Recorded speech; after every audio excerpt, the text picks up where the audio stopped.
Okay, now I will confess that I flunked blackboard control in ed school.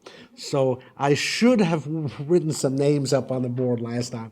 I'll make up for it. So the book I mentioned by Franco Moretti is called Signs Taken for Wonders, and it includes that essay, The Great Eclipse, Tragic Forms, Deconsecration of Sovereignty. Very good essay on this material. And if you're interested in Hegel's theory of tragedy, his writings on tragedy have been collected and mercifully translated into English in a volume called Hegel on Tragedy, edited by Henry and Ann Palucci. I will keep coming back to Hegel's theory of tragedy and unfolding more of it and maybe giving you some more references. But if it does intrigue you, that's a good volume to look at, and it includes A.C. Bradley's essay called Hegel's Theory of Tragedy that translates the English into English, and it almost makes it possible to understand Hegel. Last issue, I want to bring up some film recommendations. Now, you should be reading these plays, but I understand you can often get a lot out of seeing the film versions. These are plays. We're emphasizing their intellectual aspects, but they are wonderful dramas, and sometimes it helps to see a version of it. So, for Richard II, there is a series came out, I think, in 2012 called The Hollow Crown. It does Richard II, the two Henry IV plays, and Henry V. It's wonderful except on Henry V. Henry V is so heavily cut, it's almost worthless. But the Richard II is the best of the four, and I really, really recommend it. If you need any inducement, Northumberland is played by David Morrissey, who is the governor in The Walking Dead. And so a very, very great actor. And indeed, the guy who plays Richard II is wonderful. And it's cut, but not in debilitating ways. And to me, it's the best Richard II I've ever seen, including stage performances. There is an earlier series from the BBC called The Age of Kings. Frankly, it's a little boring. It's in that style of we're English, so we just have to speak fancy English, and it's Shakespeare. But in the case of all four plays, it's less cut than the Hollow Crown series. So if you want to see more of each play, you can watch that. And it does have one extraordinary bit of casting. A very young Sean Connery plays Hotspur, and it's just before he became James Bond, when he was still affordable for Shakespeare. And it's quite amazing to see Sean Connery play Hotspur with a Scottish accent. I would call it the greatest performance of Hotspur in history, but we have on record that on April 23rd, 1864, at a famous high school in Germany, a reading of Henry IV Part 1 was done on the 300th anniversary of Shakespeare's birth, and the part of Hotspur was read by a 19-year-old Friedrich Nietzsche. Friedrich Nietzsche as Hotspur. I would have given anything to have seen that. His friend Paul Deusen reports that Nietzsche performed in a mellifluous and pleasant voice, but not without false pathos. So Nietzsche overacted as Hotspur. But anyway, well, there's no video of that, unfortunately. But if you want to see Sean Connery as Hotspur, it's possible. And finally, in the original BBC Time Life video series of all Shakespeare's plays, they did an excellent Richard II. Derek Jacobi, who's simply one of the greatest Shakespeare actors of our age, played Richard II, and John Gielgud plays John of Gaunt, and that's amazing. So I haven't seen that in a long time, but I just recently saw clips from it, and that's quite a great performance too. So I would recommend for Richard II either the one in the Hollow Crown or the Derek Jacobi one, but let's not minimize Sean Connery as Hotspur. Okay. As we go along, I will try to recommend versions of each play, and they do make a good supplement to reading them. So, as I said in my email, I'm going to say a few more words about Richard II, but they're all basically introductory to what I have to say about Henry IV, Part 1. There are a number of touches in Richard II that seem to lead on to Henry IV. It's a little controversial whether Shakespeare planned these 4 plays as a tetralogy to begin with. Well, we'll never know that, but he certainly seems to be thinking ahead to Henry IV. Part 1, and some of the issues he raises in that play he plants already in Richard II. In general, we saw last time the complicating factor of religion and politics, and that we're going to see continue to feature all the way through Henry V. We begin in this very medieval world in Richard II, and it is, for example, the world of crusades. The notion of crusade, which we associate with the earlier Middle Ages, actually is very active in this Richard II. You see on page 77, for example, that we learn that Mowbray died in a kind of crusade. It's the bottom of 77, so Act 4, Scene 1, about line 92. Many a time hath banished Norfolk fought for Jesu Christ in glorious Christian field, streaming the ensign of the Christian cross against black pagans, Turks, and Saracens. And told with works of wars retired himself to Italy, and there at Venice gave his body to that pleasant country's earth, and his pure soul unto his captain Christ. Now again, what we see in this play is how saturated politics is with Christianity. So that here the notion is your ultimate captain is Christ, and Mowbray dies for his sake.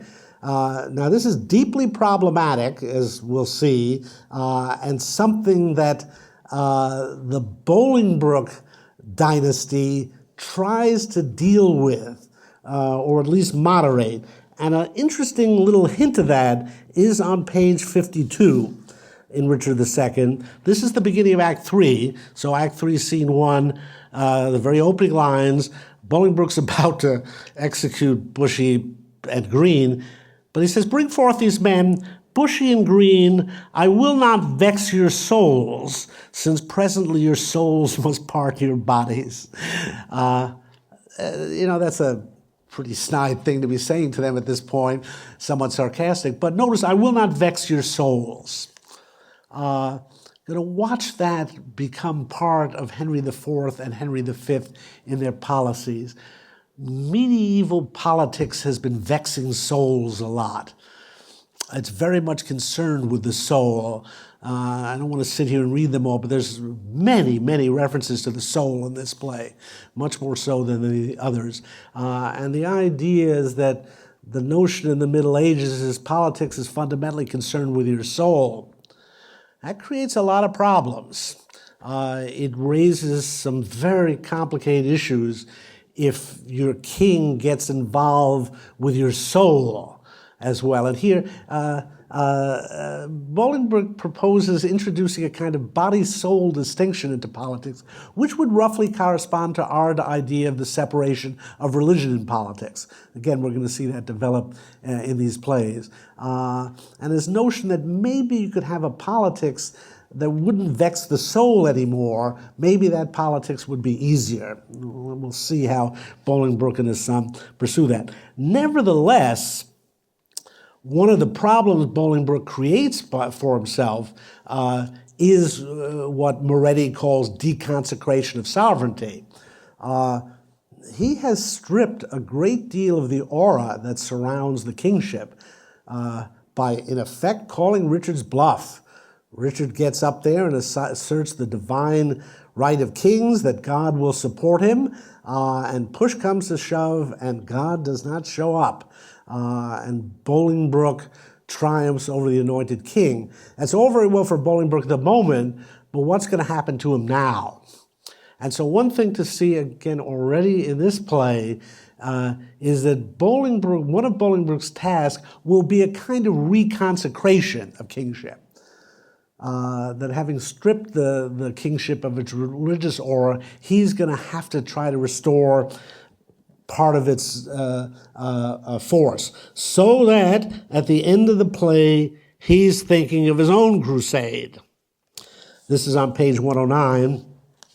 Act 5, scene 6, about line 49. I'll make a voyage to the Holy Land to wash this blood off from my guilty hand. And I want you to watch this motif through the Henry IV plays and Henry V. In a sense, what we're seeing is that the crusading spirit of medieval Christianity and politics is very dangerous.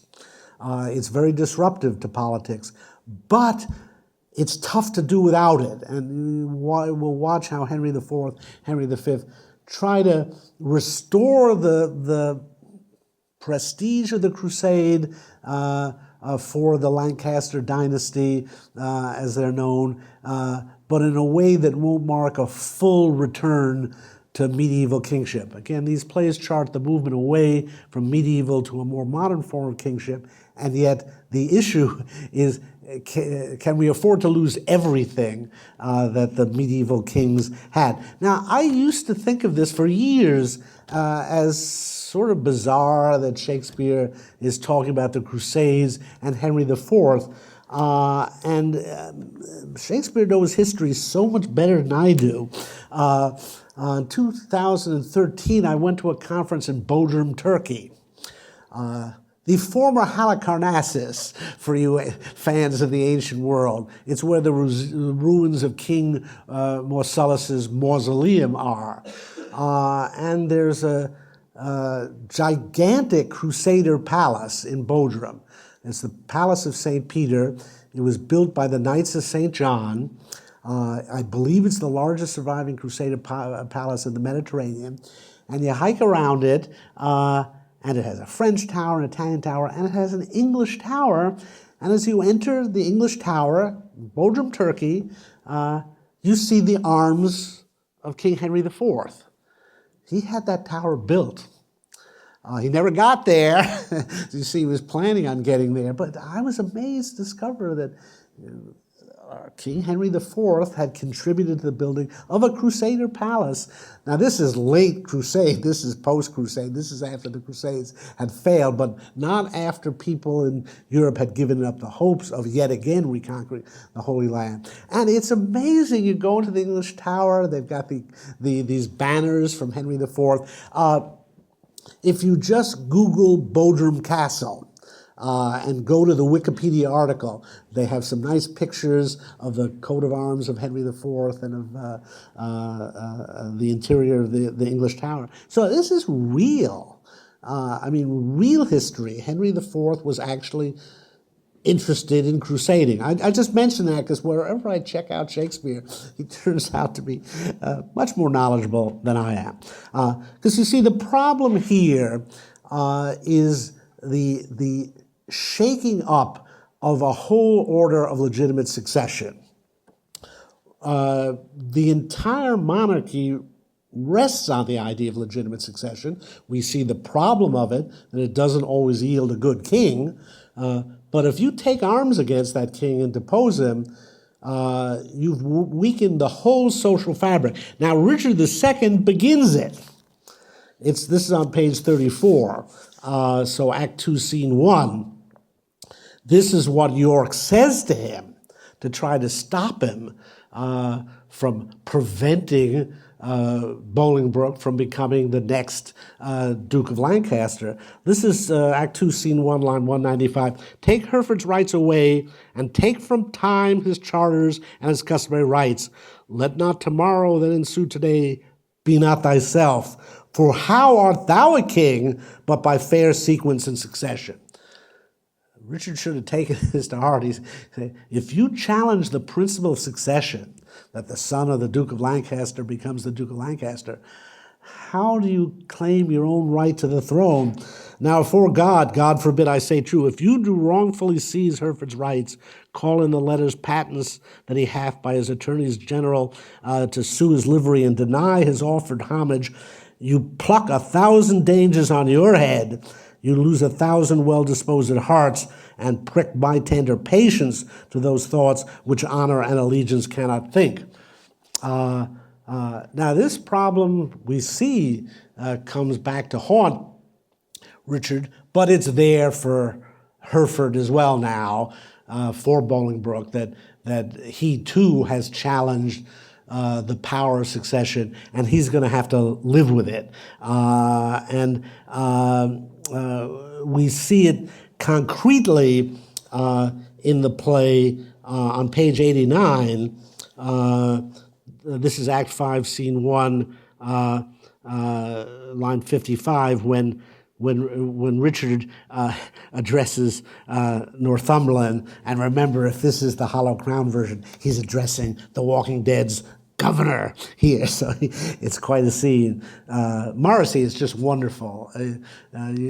Maybe many people may not even know that the guy who plays the governor in The Walking Dead is English.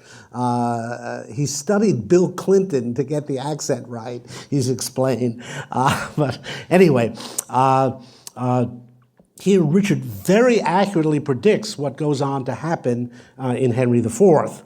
Northumberland, thou ladder wherewith all the mounting Bolingbroke ascends my throne. The time shall not be many hours of age, more than it is ere foul sin gathering head shall break into corruption. Thou shalt think, though he divide the realm and give thee half, it is too little helping him to all. He shall think that thou which knowest the way to plant unrightful kings will know again, being ne'er so little urged another way, to pluck him headlong from the usurped throne.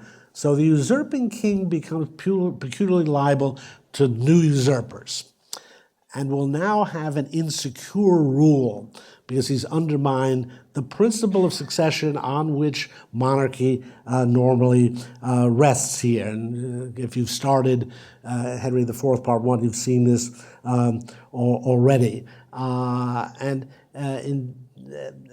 I mention all these things so that you can see the challenges facing Bolingbroke when he becomes Henry IV, challenges that Henry V encounters as well. A couple of other signs of the future here. Shakespeare does not often mention Parliament, but he does occasionally, and this play is one of them. The House of Commons is mentioned on a couple of occasions. I'll refer to two of them on page 79. This would be Act 4, Scene 1, about line 154. Northumberland says, "May it please you, lords, to grant the common suit." Bolingbroke says, "Fetch hither Richard, that in common view he may surrender." Now, in Holinshed's Chronicles, there are many more references to Parliament, but Shakespeare uses some of them, and here it's the House of Commons that wants to see Richard publicly renounce the crown. It wants to be satisfied in that respect. And we see here some element, some democratic component to the emerging regime.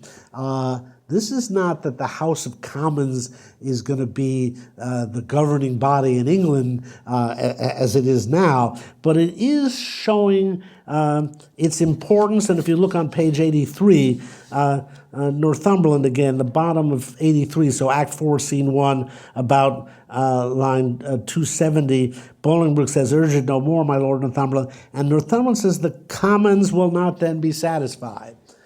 He wants to make sure that the representatives of the common people, the House of Commons, are in on this new regime and accepts what happens. We'll see little touches of this, particularly, well, by the time we get to Henry V, we'll see that Shakespeare does see a role for Parliament and the House of Commons in this British regime. One last point about Richard that I touched on last time, but I did want to emphasize one particular passage, and that's on page 59. This is Act 3, Scene 2, about line 170, about line 171. "Cover your heads and mock not flesh and blood with solemn reverence. Throw away respect, tradition, form, and ceremonious duty, for you have but mistook me all this while. I live with bread like you, feel want, taste grief, need friends. Subjected thus, how can you say to me, I am a king?" Now, this is something we'll watch for in all the kings we'll be seeing this course, most notably King Lear. That one of the things Shakespeare builds into these plays is the moment of recognition when the king realizes he's just another human being. And it usually takes this form of experiencing the fact that he shares a body with other human beings and the wants and needs of that body. I live with bread like you, feel want, taste grief, need friends. We've seen Richard present the king as a godlike being. That's his trick throughout much of the play. But if you want to look at what he learns, it is that he is not a god, that he's very human, and that he therefore is subject to the weakness that other human beings are. Now, this is an important lesson. We'll see King Lear learn it. It's something that Shakespeare tries to teach his kings. By the way, it's what Franco Moretti has in mind when he talks about the overall effect of these plays.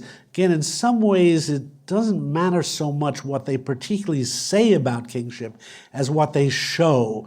And he's not just talking about Shakespeare, but the whole body of Elizabethan plays,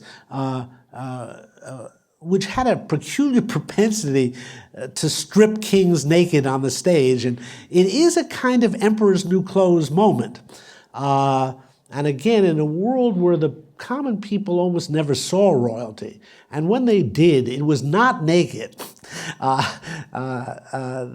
It was in huge, publicly staged pageants that were designed to make the royalty look as divine as possible. And so the fact that the English stage showed again and again monarchs, kings and sometimes queens as human beings, Moretti says it had an cumulative effect. And again, it is, when you listen to some people, you would think that in 1600 there was not a single person in Great Britain who didn't believe 100% in monarchy. Yet in 1649, the English people executed King Charles I. Something prepared for that. And Moretti makes this very interesting argument that it was the English theater having this emperor's new clothes effect, stripping the monarchs on the stage and showing, you know what, they're just human beings like us, so off with their heads. And that's an important effect of these plays. We can talk about how much Richard learns in the play. This is, in a way, the central lesson Shakespeare shows his monarchs learning. Nevertheless, again, as you approach the rest of the course, I would like you to think ahead at how limited what Richard learns is. He does learn through suffering. He does learn that he was not the godlike being he thought he was. Nevertheless, note what he doesn't learn, or what he never talks about. He never says, oh, you know what, I ruled unjustly. He learns something about flattery. He keeps coming back to that subject, that the problem was flatterers. And that's an important insight to gain, and we'll see how important that is to Prince Hal in a minute, and how important it is to King Lear. But at no point does Richard ever reconsider his rule. You're going to see that King Lear does. I want to say that Richard learns a lesson, but imperfectly and in very limited terms. And it's also interesting that even at this moment, he is rebuked. The very next page, so page 60, Act 3, Scene 2, about line 178, Carlyle says, "My lord, wise men ne'er sit and wail their woes, but presently prevent the ways to wail. To fear the foe, since fear oppresseth strength, gives in your weakness strength unto your foe, and so your follies fight against yourself. Fear and be slain, no worse can come to fight, and fight and die, and death destroying death, where fearing dying pays death, serve our breath. This is a bishop telling him to man up. You're the king. It's wonderful that you're admitting you're a man, but try not to do it in front of the army. Try not to tell us how weak you are. you gotta be strong. And you can watch, especially with Henry V, how he does that at a comparable moment, shows his strength rather than his weakness in front of his armies. So again, we see here the kind of disjunction I was talking about, that behavior that might even be admirable in a common man may not be right for a king in a particular situation. It's wonderful to face up to your weakness and to admit it, but not in front of your armies in the middle of a political crisis. And again, that's one of those tragic facts that Shakespeare deals with in these plays. So, this play leaves us with a real sense of irresolution. Yes, Richard II's regime has been overthrown, and a more competent ruler has been placed on the throne. We have some hopes for Bolingbroke, but there's a lot of problems left over here. This solution has introduced new weaknesses into the regime by weakening the very principle of hereditary succession, and we already begin to see people planning against Bolingbroke, and to see how the element of religion is going to complicate that. So just a couple more references on page 86. This is the end of Act 4.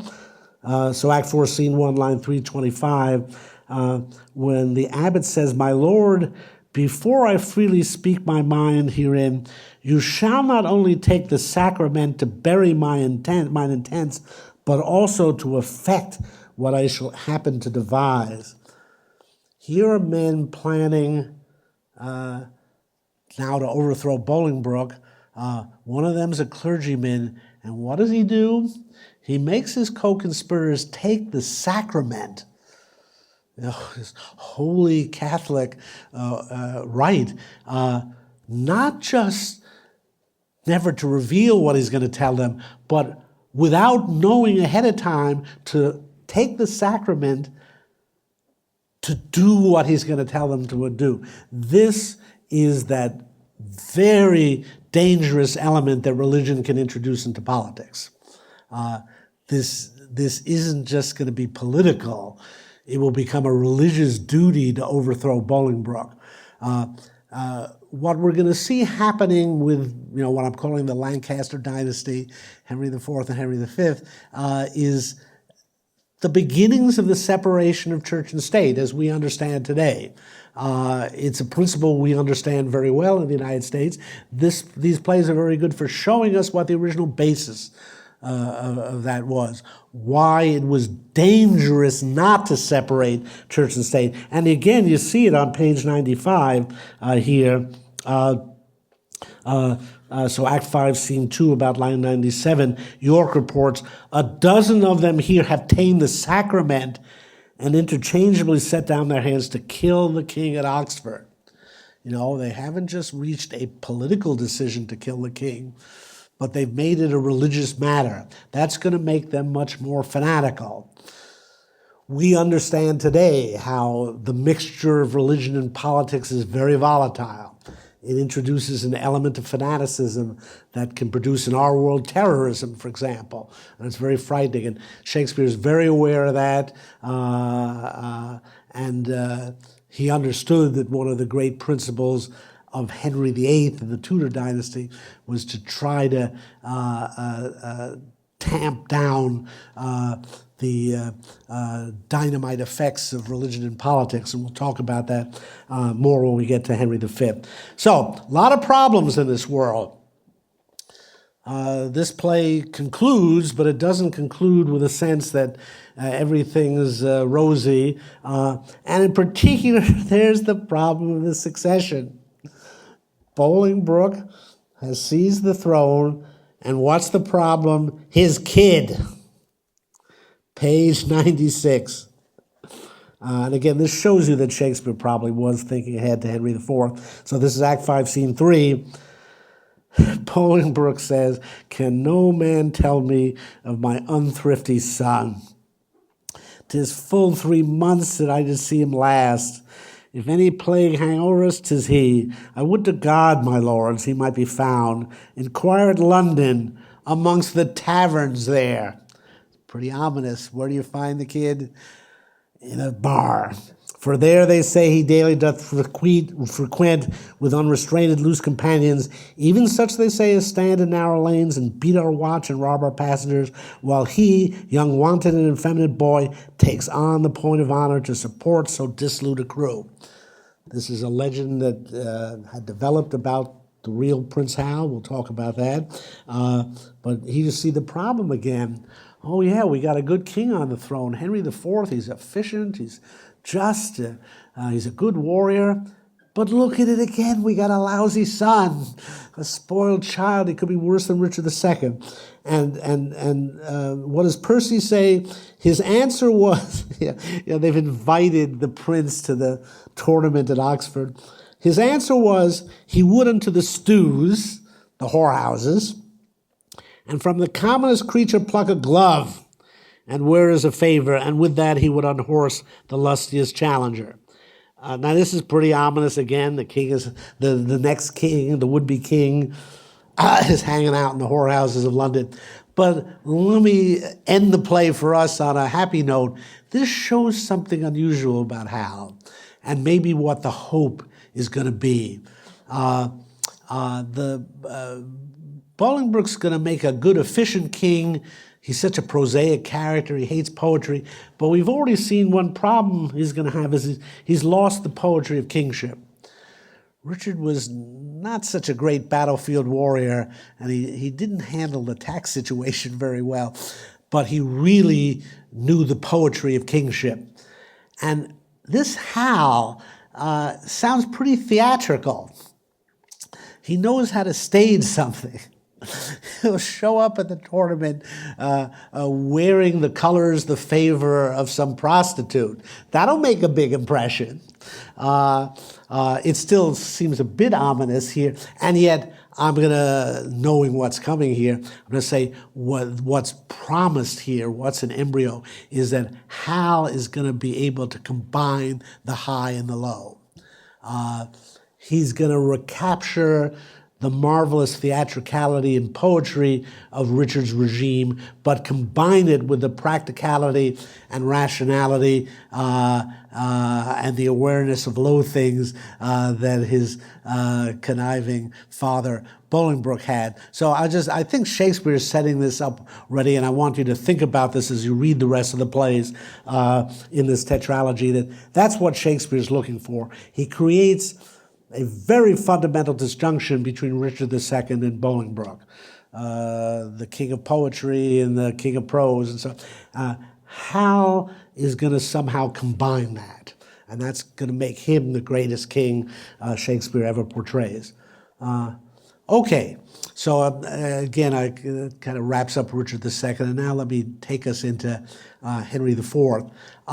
Richard II is a remarkable play. I would be proud to have written it, and yet it does have its limits. And I think it's interesting to see Shakespeare grow, and we'll watch that. It grows very quickly, but Richard II is an unusually poetic play. It is the only play Shakespeare ever wrote that's 100% in verse. There's no prose in it at all. Shakespeare was unusually interested in poetry at this moment in his life. We're currently classifying this play along with Henry IV, Parts 1 and 2, and Henry V. When we get to Romeo and Juliet and Midsummer Night's Dream, I'm actually going to reclassify Richard II for you. You should understand that these categories are, they're not stamped in stone. They are things professors come up with. And there's a really interesting way in which Richard II, Romeo and Juliet, and Midsummer Night's Dream form a kind of trilogy. They're, in a way, the three most poetic plays Shakespeare ever wrote. They all deal with the issue of the imagination, what happens when human beings try to live by their imaginations, when they try to live in a dream world whether it's the dream world of love or the dream world of a royal court. Shakespeare presents this as deeply problematic in those three plays. And I'll talk a little bit more about that, obviously, when we get to Romeo and Juliet and Midsummer Night's Dream. But again, Shakespeare was showing off his incredible poetic powers at this point in his career, and he was one hell of a poet.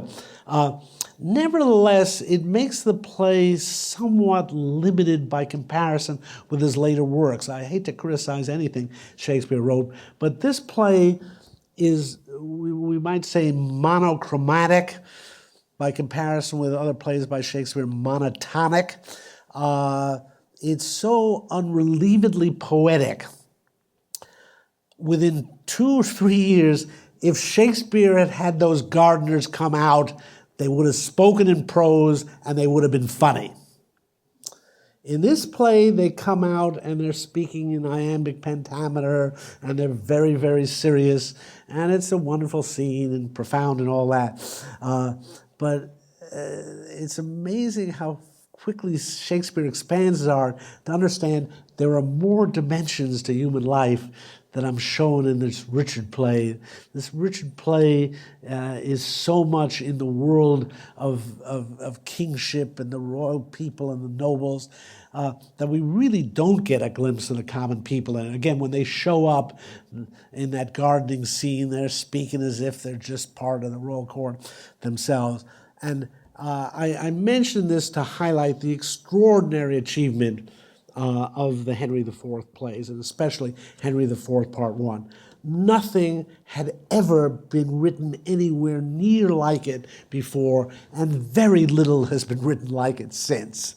The complex view of reality that Shakespeare develops in this play, his ability to show the nobles, the king, the whole royal court, and then to show the common people of England in their utter commonness, in their bars, in their whorehouses. And there doesn't seem to be much distinction between the two in the play. And one of the things he has to do is write in prose now as well as in verse. Shakespeare was the greatest writer of poetry ever. He was also the greatest writer of prose ever. In some ways, his prose is even more of an achievement than his poetry. So I'm trying to show you at a few points. But here he expands his dramatic resources so that he can give us a far more complex view of reality here. And indeed, to view the world from the high and the low in one play. And to set those two worlds in juxtaposition. And indeed to use Prince Hal as the figure who cuts from one to the other. And therefore, this is what I'll be talking about for several days now, hopefully while I'm in this lecture room,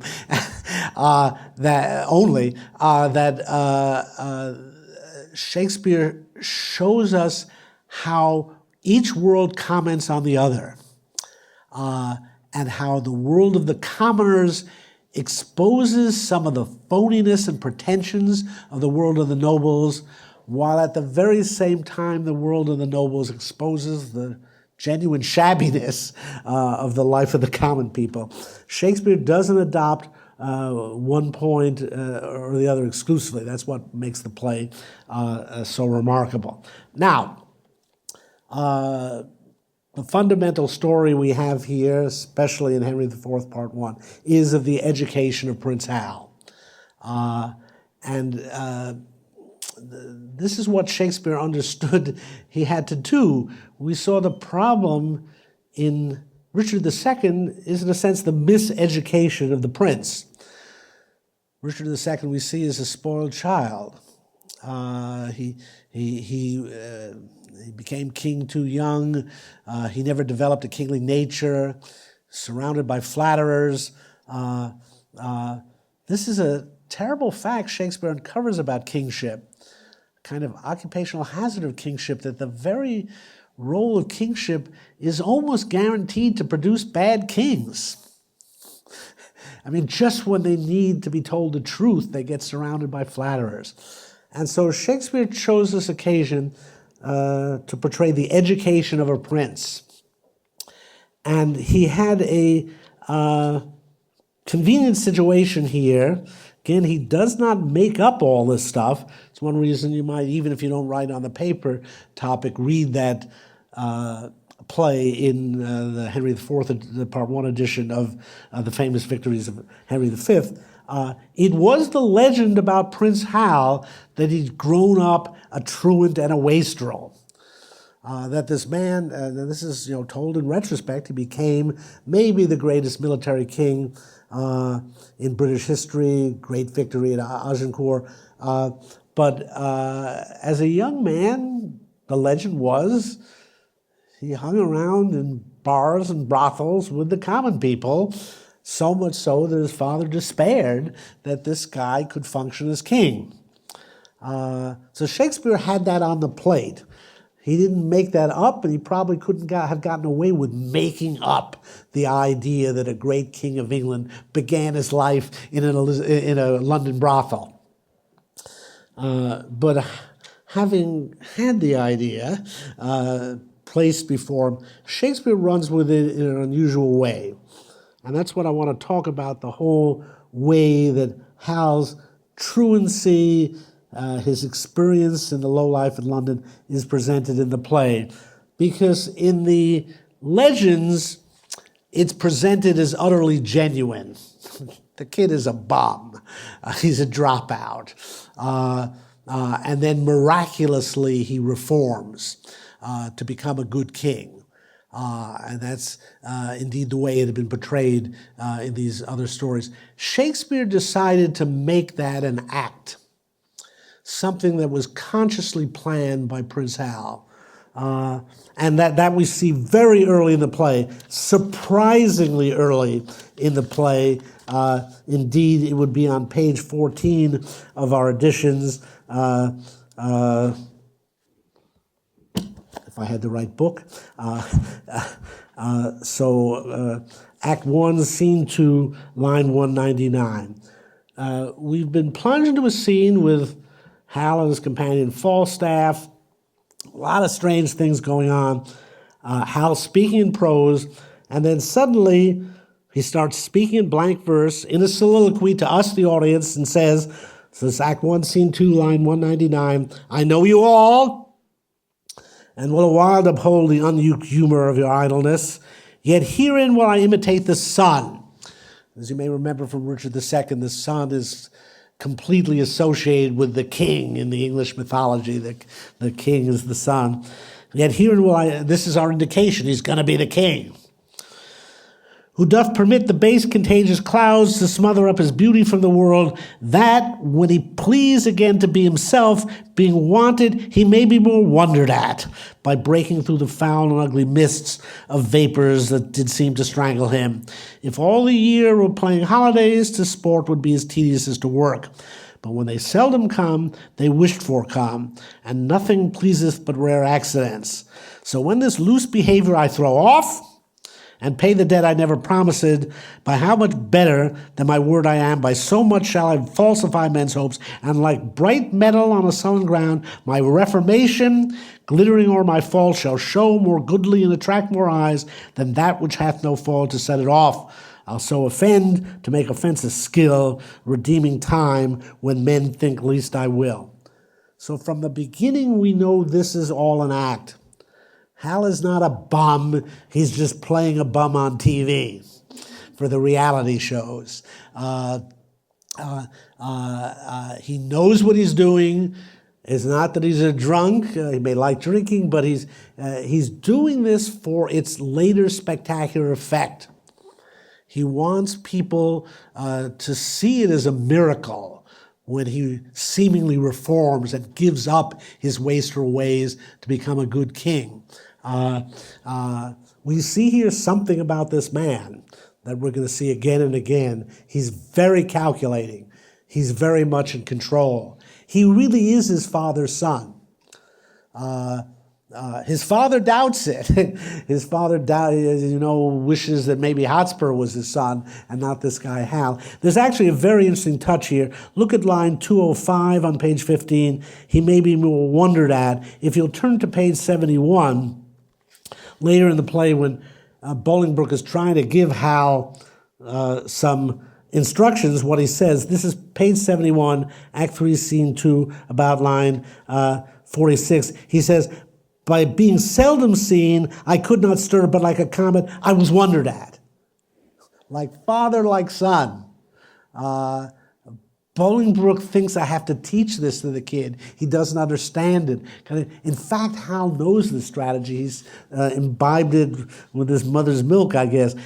They both know the value of being wondered at. It's, again, a very Machiavellian theme of doing something spectacular, of stupefying the crowd, in this case with the staging of a moral reformation. Now, again, it's very interesting. Shakespeare seems undramatic here. He sacrifices what would seem like a great dramatic opportunity that we would be wondering, is the royal prince such a bum? Is he really a drunk and a vagrant? What will happen to him? From the beginning, Shakespeare says, don't worry. Tells us, the audience, don't worry, this is all an act, and he will reform, and he's really good at heart, and so on. And so this must be very important to Shakespeare. He gave up what would have been a very dramatic effect in the play to leave us wondering. And I think it's because he really does want to show a soon-to-be king in control of himself and pursuing a strategy. That all of this stuff that in legend was seen as mere vagrancy or truancy actually was a very conscious strategy on Hal's part to establish himself and also to learn something and also to deal with the problem of the prince in the royal court. Hal seems to be aware of what the dangers are of growing up in court. Again, what this appears like, and Henry IV refers to it many times as truancy. Why isn't he at the royal court where he should be? Time and again, you'll see in these plays a messenger arrives summoning Hal to the royal court. You're in a bar, you should be at Westminster Palace. What's the problem with being at Westminster Palace? Well, Hal seems to understand it. It's all the things that screwed up Richard II by growing up in Westminster Palace. And that is the problematic dynamic of being the heir apparent, as Falstaff keeps referring to Hal. It's apparent that he's the heir. There's a lot of pressures on the young prince. In fact, his father's probably going to be worried about him if he's too comfortable in the court. And if he seems too ambitious, there's that point where Henry IV wishes that Hotspur was his son. Well, he's lucky he doesn't get his wish. I mean, what would it be like to have Hotspur as your son, chomping at the bit to become king? As it is, there are several moments where we realize that Henry IV is worried that Hal might depose him. Jump ahead to page 111. This is Act 5, Scene 4, line 50, when the prince says, "Oh God, they did me too much injury that ever said I hearkened for your death." That really brings a very important fact to life. Fact to light. That there were rumors that Hal wanted to either kill Henry IV or have him deposed. There's a lot of opposition to Henry IV. What if that opposition had gathered around the prince? If people had plotted against Henry IV, by talking to Hal and agreeing to make him king in a plot, in a coup against Henry IV. I think we see there's a certain wisdom to Hal's decision to avoid the court and to avoid court life. I'll go into this later, but there are several moments when we see Hal with his father, Henry IV, when we see the palpable tension between them in this situation that makes uniquely difficult for father and son. This is something we'll be seeing at many points, most notably in King Lear. But one tragic fact for Shakespeare is the way a family relationship can be complicated by a political dimension.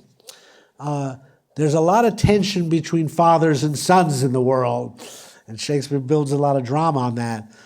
But add to that it's king and prince, and you see how much more difficult it is. Fathers are powerful. They exert legal rights over their sons. But when the father is also king, the power is really weighted in his favor. Normally, a father who has a disobedient son has to turn to the king to get redress. But if the father is the king, his power over his son would seem to be unlimited. By the same token, a son who kills his father has to watch out for the king. The king can punish sons who kill their fathers, except in one case, when the son is the prince, kills his father and becomes the king. Not only isn't there a king to punish him, he now is the king, and he's not going to punish himself. I think all of this is in the background there. And you see it when Hal says, they were wrong to say I wanted you dead. You'll see at one point Henry IV thinks Hal's going to go over to the rebels. These two human beings can never simply be father and son because they're also king and prince. Now, another thing is, Hal seems to understand this problem of flattery. Richard got himself flattered to death in the court. When Hal goes into Eastcheap, to these brothels and bars of London, the flattery is transparent. All these guys, Falstaff, Bardolph, Poins, and so on, they think, when Hal becomes king, we get all this stuff out of him. But in fact, that's just obvious to Hal. He knows they're flattering him. He actually, you see, performs some tricks to overhear, particularly Falstaff, find out what they're really thinking about him. In other words, there's flatterers in Eastcheap, in the bar, in the Boar's Head Tavern, but they're transparent compared to the flatterers at court. At court, you got professional, trained flatterers. They've been to flattery school. But here, these guys are in Eastcheap, it's pretty easy to see what they're doing. And one of the points about Hal is that he learns who flatterers are, what flattery is, how to detect it, how to become suspicious of it. What I'm saying is this whole truancy, where he seems to be avoiding his duties as prince and learning how to become king. This is actually his education. This is where he's learning how to become a king. And one more really subtle point that Shakespeare develops, this would be on page 40. So Act 2, Scene 4, about line 4. I have sounded the very bass string of humility. Sirrah, I am sworn brother to a leash of drawers, and can tell them all by their christened names as Tom, Dick, and Francis. They take it already upon their salvation that though I be but Prince of Wales, yet I am the king of courtesy, and tell me flatly I am no proud Jack like Falstaff, but a Corinthian, a lad of mettle, a good boy by the Lord as they call me, and when I am king of England, I shall command all the good lads in Eastcheap. Remember when Richard said of Bolingbroke, why is he wasting his time with the common people? He's talking to oyster wenches.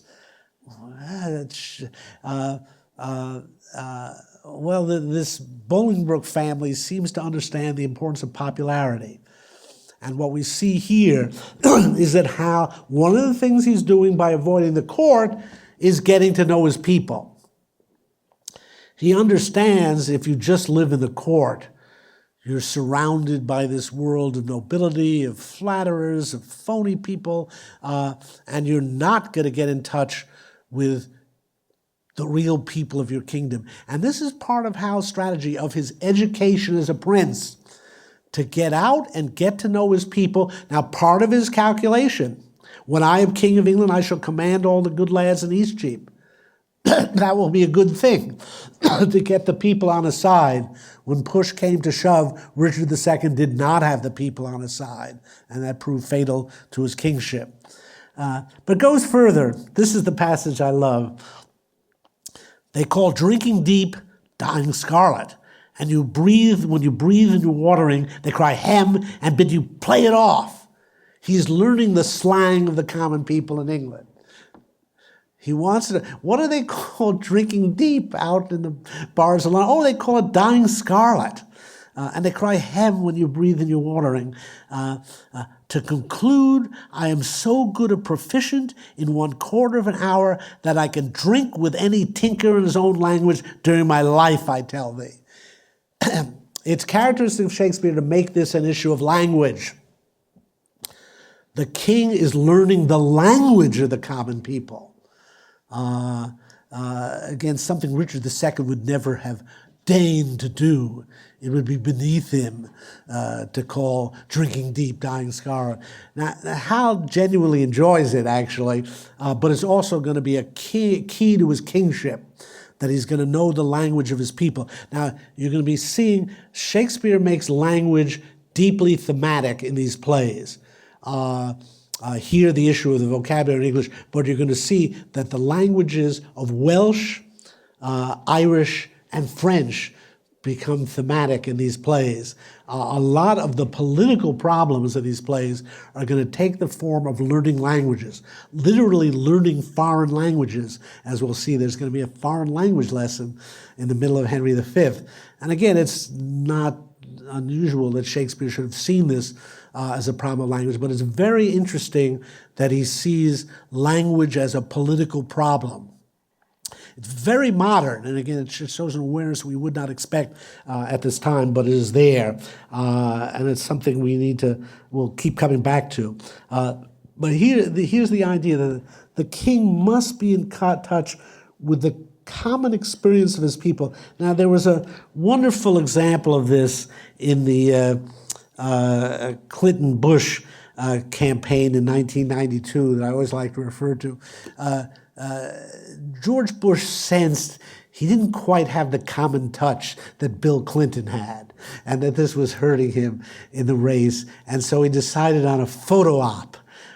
He'd go to a grocery and show himself buying stuff like any ordinary American does. And he gets to the cashier and she's scanning his items, and he stares at this like we'd just gotten to Mars. You know, what was this invention? He'd never seen a food item scanned because he hadn't shopped in 50 years. And I don't think Barbara had either. And it was just this, this naive amazement. Wow, this is fantastic. And, that told America something, that this guy had never shopped.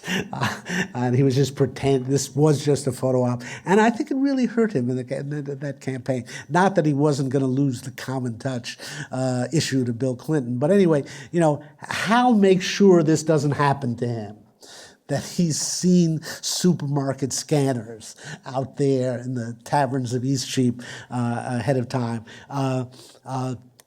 You'll see in Henry V, the narrator, the chorus, speak of a little touch of Harry in the night, and the mere fact that he lets himself be called Harry. This is a king with a common touch. Now, I don't want to overemphasize this. Shakespeare was not a Democrat with a small d, capital D, or whatever. He is not looking forward to a democratic England in our sense. But he does, I think, champion a democratic component to the kingship. It's very different from championing democracy as an institution, but he does seem to understand that a king who is not in touch with his common people will be weaker as a king, and a great deal of what he shows in the Henry IV plays, especially part one, is how developing the common touch. It looks vulgar to his fellow nobles. They think it's beneath him, but Hal knows just what he's doing. He's learning the language of his common people here. So again, this play is very much about the education of a prince. Now, if you're going to be educated, and I have found this, you need teachers. And Hal has two principal teachers and or models in this work, and they are Hotspur and Falstaff. And the play is set up very schematically to show this, constantly juxtaposing Hotspur and Falstaff. Hotspur is Hal's great rival. This is the young man who is celebrated as a great warrior. We have even Henry IV wishing his son were Hotspur. As I mentioned to you, Shakespeare deliberately altered the ages of the characters. In the historical account, Hotspur's 30 years older than Hal. In this play, they're the same age, because Shakespeare wants to set them up as rivals, as doubles, and as indeed, spoiler alert, Hal is going to replace Hotspur as England's greatest military hero.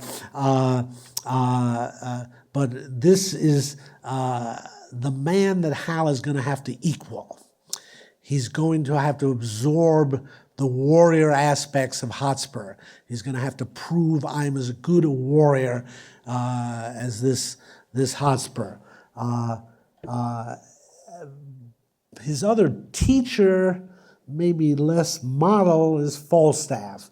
That is Sir John Falstaff, the fat knight that Hal hangs around with in the bars of East Cheap.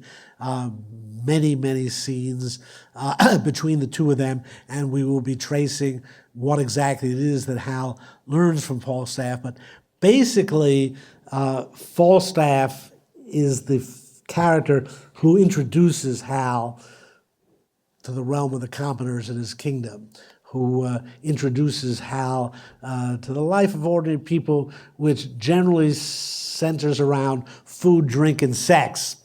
And it's something that Hal has to become aware of. So it's getting very brilliantly set up that Hal is shadowed by, accompanied by, challenged by these two characters. And again, the hope will be a synthesis. Both Hotspur and Falstaff are very one-sided figures, and Hal's challenge will be to combine the best of both of them and to bring about a harmony of what appears to be a very sharp juxtaposition between them. And to show that, let me focus on two speeches which are both about the subject of honor. So turn to page 22.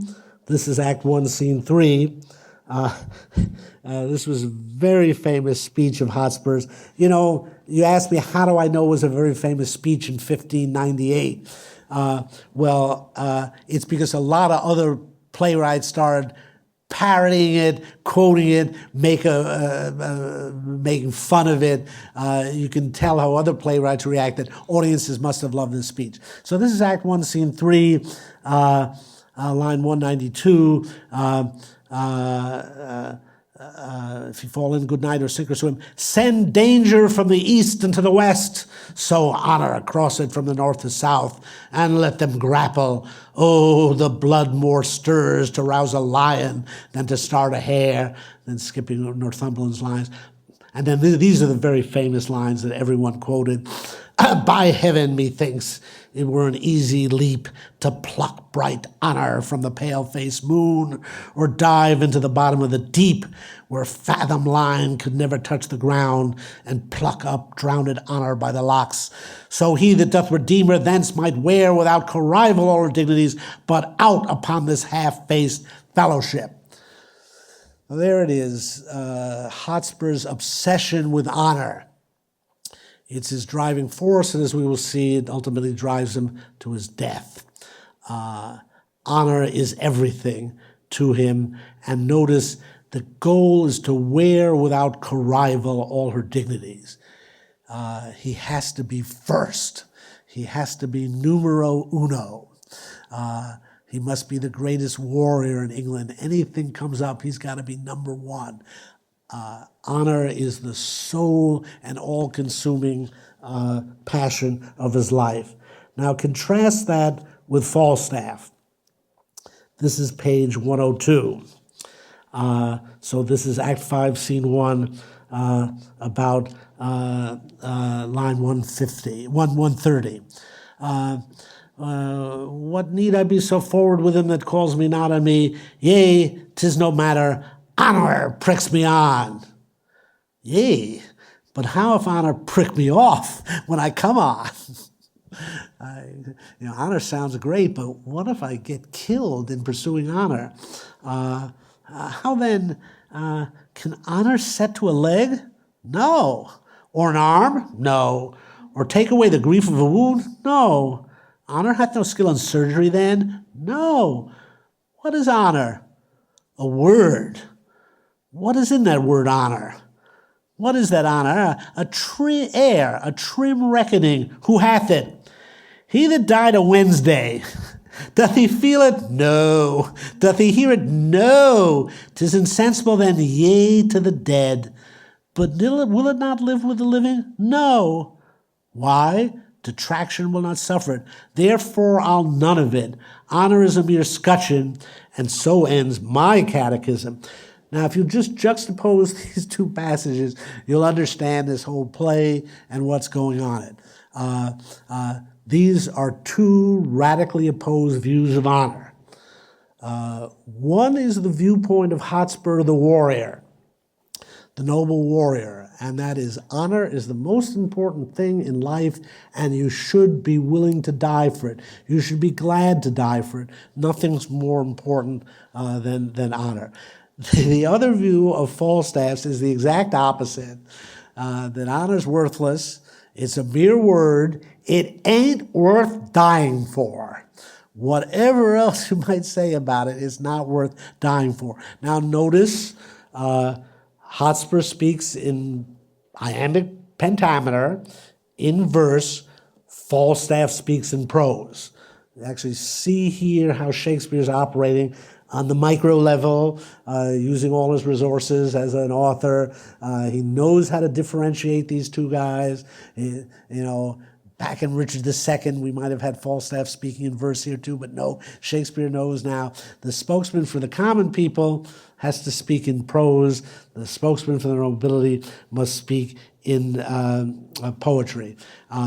And we see here two fundamentally contrasted attitudes towards honor. One that it's everything, the other that it's nothing. Moreover, another way of seeing this is, and it's basic to how the play operates, in Hotspur, Shakespeare is viewing honor from the perspective of the political man. He understands there's a peculiar relation between honor and people going to politics. People going to politics are concerned with honor. That's what they think politics will give them, the honor of a public position. And in Hotspur, we see a kind of pure distillation of the perspective of the political character that honors everything. It's the poetry of his life. In Falstaff, we see the way honor looks to common people. First attracted to it But there's a reason why a guy like Falstaff isn't going to run for political office. It's too hard. And this world is dangerous. It's just not worth it to him. And that's, again, you can see the Hotspur is the kind of poetic view of the world. In the case, Falstaff is a kind of prosaic view of the world. Now, we're also going to see that these two attitudes are profoundly related to the difference between tragedy and comedy. Hotspur is a deeply tragic figure, and in many ways the model for the tragic hero in Shakespeare. So many of Shakespeare's tragic heroes are great warriors who get themselves killed because they're so obsessed with honor. Some ways, Othello, Coriolanus, Macbeth, Mark Antony. Shakespeare's fascinated with that kind of figure. And as we'll see, now again, I'm just giving you preliminary ideas on comedy and tragedy, but as we'll see, the tragic figure is precisely the figure who values honor over life, who at least values something over life. What characterizes the tragic figure is integrity. He stands for a principle. In this case, is the principle of honor. And Hotspur's willing to die for it. Even we could say eager to die for it. Falstaff is the very opposite of a man of principle. He starts examining the principle of honor, sees that it leads to death, and abandons it. As we will see, the virtue of the comic figure is a flexibility. The comic figure places life above principle. We'll later hear Falstaff say, "Give me life." Hotspur's, "Give me honor or give me death." Falstaff is, "Give me life or give me nothing." There's nothing worth dying for. And notice it's very much associated in Falstaff's mind with an understanding of the body. Hotspur's obsession with honor makes him indifferent to his body. In the most fundamental sense, it makes him willing to die. That's the ultimate indifference to the body. You care so little about your body, you're willing to see it end so long as you maintain your honor. What starts Falstaff abandoning honor? Can honor set it to a leg? No. Or an arm? Take away the grief of ruin? So, honor hath no skill in surgery, then. Hotspur couldn't care less that honor can't do anything for the body. Falstaff couldn't care more. For Falstaff, if it doesn't suit his body, he doesn't want it. And so, who hath honor? He that died a Wednesday. To the dead. And therefore honor is a mere scutcheon. Your note says a painted shield with coat of arms. But in general, the notion here, honor is just a word. For Hotspur, it's a kind of crazy reality, honor. It's all there is to him. But for Falstaff, it's just a convention. It's something that exists in the words of men. That's why it can't live on, because this detraction will not suffer it. Your honor isn't a real, hard, substantive thing for Falstaff because it exists in the breath of human beings. And if they question your honor, it doesn't exist anymore. Honor is something subjective for Falstaff. Now, I just begin to unpack these two passages for you. And the complexity of this play, that Shakespeare looks at honor the way political leaders look at honor. And he does that in poetry, and it produces tragic figures. But he also looks at honor skeptically, the way it looks to ordinary human beings who take a moment and say, is it really worth dying for your honor? Is it really worth dying for some coat of arms or for some poetic tribute? And that skepticism is as strong in this play as the celebration of honor. Now again, what's so fascinating here is Shakespeare does not simply undermine one view by the other. And in particular, he does not completely undercut Hotspur by Falstaff's critique of honor. And again, we'll talk about this when we look at the end of the play. Hotspur dies a hero. In some ways a very foolish hero, but a hero nonetheless, and an admirable one. What I'm saying, and we'll talk more about this next time, but when we look at Falstaff, yeah, we can see his point, and yet there's something very cowardly about Falstaff. And this play does not erase the distinction between a hero and a coward. We come away with a sense of sometimes the craziness of heroism, the irrationality of heroism, but we don't come away with a sense that cowardice is admirable. In fact, I think, some of the stuff that Falstaff does is perfectly disgusting, especially the way he treats the corpse of Hotspur, as we'll see. So I'm going to stop here, but I hope I've just started to introduce to you what's going on in this play and what happens when it juxtaposes prose and poetry, when it juxtaposes the world of these crazy nobles, these noble nobles, and the world of these ordinary skeptical beings like Falstaff. Okay, we got a couple of minutes. Any questions at this point? Yes? Talk about the importance of the king being able to relate to the commoner. How frequently would a king of this era be seen in public or actually speaking to the masses? Almost never. The question is, in Shakespeare's day, did the royalty mix among the common people? And the answer is pretty much no. When they appeared in public, it was in state occasions. They kept their distance. So I think insofar as these plays have a teaching, one of the things they're suggesting to the monarchy is they might make an effort to get closer to the common people. Now, the one set of common people, which is to say not royally aristocratically born people, that the royalty of Shakespeare's days mixed with was Shakespeare and his fellow actors.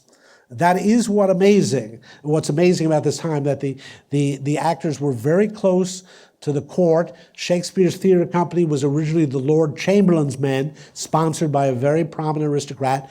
After Elizabeth's death, when James I became King of England, he became the sponsor of Shakespeare's court, Shakespeare's company.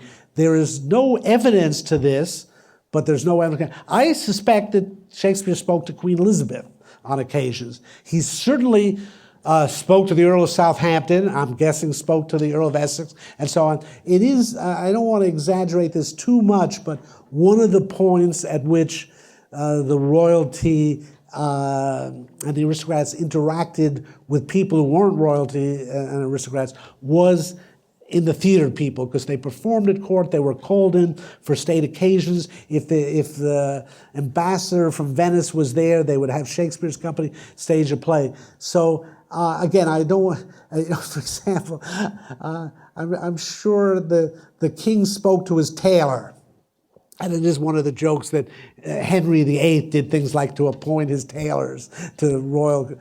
So there weren't moments when the king or queen went out to talk to the common people. There were moments where through trade they interacted. But above all, it is really fascinating to contemplate that, Shakespeare was from a really upper middle class family in Stratford. His father was effectively mayor of Stratford. At one point, John Shakespeare was a glove maker, initially a fairly successful one.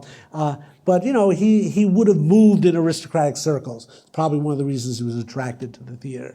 Other questions? Okay, so we'll continue next Tuesday with Henry IV, Part 1.